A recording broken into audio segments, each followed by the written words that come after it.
Bismillah, alhamdulillah, wa salatu wa salam ala rasulillah, wa ala alihi wa sahbihi man wala. Yesterday we started discussing the hadith that talks about the qualities of the hypocrite.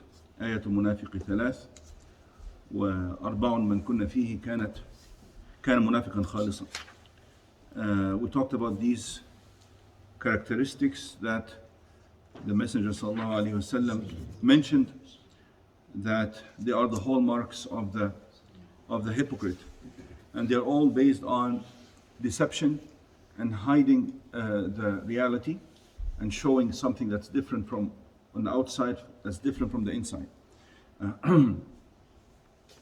The hadith mentions that whoever has all these four qualities, such as when he speaks he lies, when he is entrusted he betrays, when he promises he breaks the promise, when he gets into a conflict with someone he becomes treacherous, all these qualities mentioned in the hadith.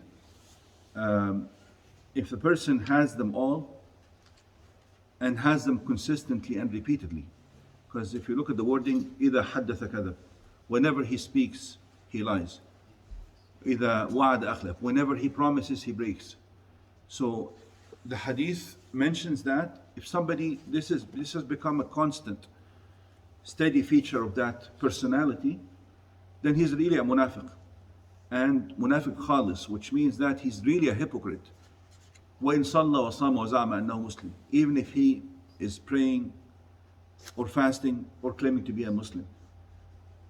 But if somebody has some of these qualities, or has them at times, or commits these things, everybody falls into a sin at times.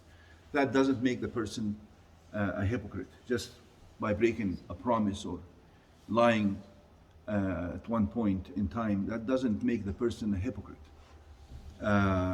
If it becomes a quality, a feature of that personality, and all these qualities come together, and it characterizes that person, then definitely he's a hypocrite regardless.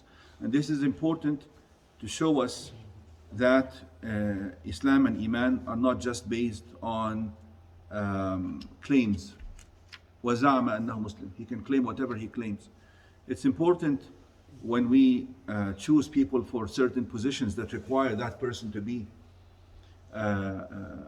righteous, practicing Muslim, such as when we choose leaders or people we consult with.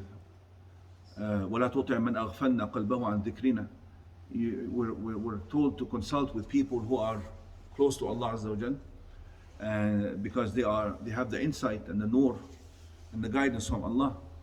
And also when you're choosing, if somebody proposes to your daughter or something, you need to know that if somebody has these qualities, even though he's claiming to be whatever he claims to be, he's not that in reality. Leaders, like political leaders, all this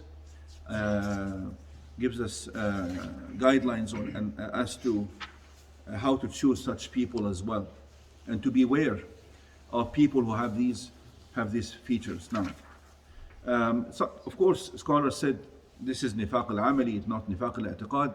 Yes, like we mentioned yesterday, that this is the practical hypocrisy that can be still in a Muslim.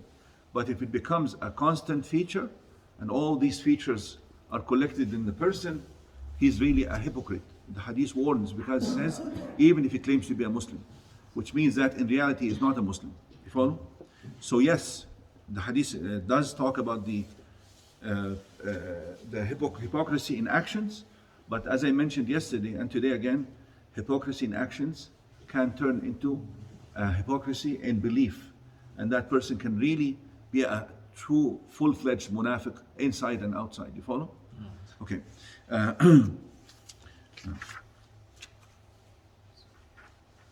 The next hadith, number 111, عن ابن عمر أن النبي صلى الله عليه وسلم قال إذا كفر الرجل أخاه فقد باء بها أحدهم. في حديث رواية أخرى عن ابن عمر قال رسول الله صلى الله عليه وسلم أيما امرئ قال لأخيه يا كافر فقد باء بها أحدهم إن كان كما قال وإلا رجعت عليه. The meaning of the hadith is that if a Muslim says to another Muslim that he is a disbeliever, he is a kafir, then this description will certainly apply to one of them. Either it will apply to the person whom he is claiming, whom he is attributing to kufr, to disbelief, or it will actually go back to the same person who is saying it. It will go back to the same person who is saying it. This shows the seriousness of labeling people with kufr and disbelief without having tangible, confirmable evidence that they are actually a disbeliever. But so that shows the importance of actually being cautious in making such claims about people, because it says either he is like this, either it truly applies to that person, or it will go back to the sayer. It will go back to the sayer. Now, scholars, when they explain the hadith, they say, oh, what will go back to him will be the ithm, the burden of sin of that claim. But it obviously, actually, the hadith, the wording of the hadith indicates that the labeling of kufr will go back to him. The labeling of kufr will go back to him, not just the burden of sin of insulting a person. You follow? Because there are some other narrations that are to the effect that it says, if I can find it, maybe I read it somewhere else, فَقَدْ وَجَبَ الْكُفْرُ عَلَى أَحَدِهِمَا, which means that this description of kufr will definitely apply to one of them. The actual description of kufr will apply to one of them. Now the kufr, is it a kufr that, like if this kufr applies to the sayer because the person is actually a Muslim, is it the kufr that takes him out of Islam completely? Probably not, because the word kufr, even when somebody is described as kafir in some of the texts in Quran and Sunnah, it does not necessarily mean that he is a kafir, mean a true disbeliever and rejecter of Allah and Islam. You follow? Such as in لا ترجعوا بعدي كفارا يضرب بعضكم رقاب بعض. The hadith it says, do not turn after me into kuffar, into disbelievers fighting each other. So here, and also the hadith, سباب المسلم فسوق وقتاله كفر. To insult the Muslim, it is an act of mischief. وقتاله كفر. And fighting, physical fighting, is an act of kufr, of disbelief. So not every disbelief that you read in also يكفرن العشير. So not every disbelief could be kufr al-ni'mah. Not every disbelief when is mentioned in the Quran and Sunnah means the total disbelief and rejection of Islam and apostasy. It doesn't always mean that. So how we can understand this hadith?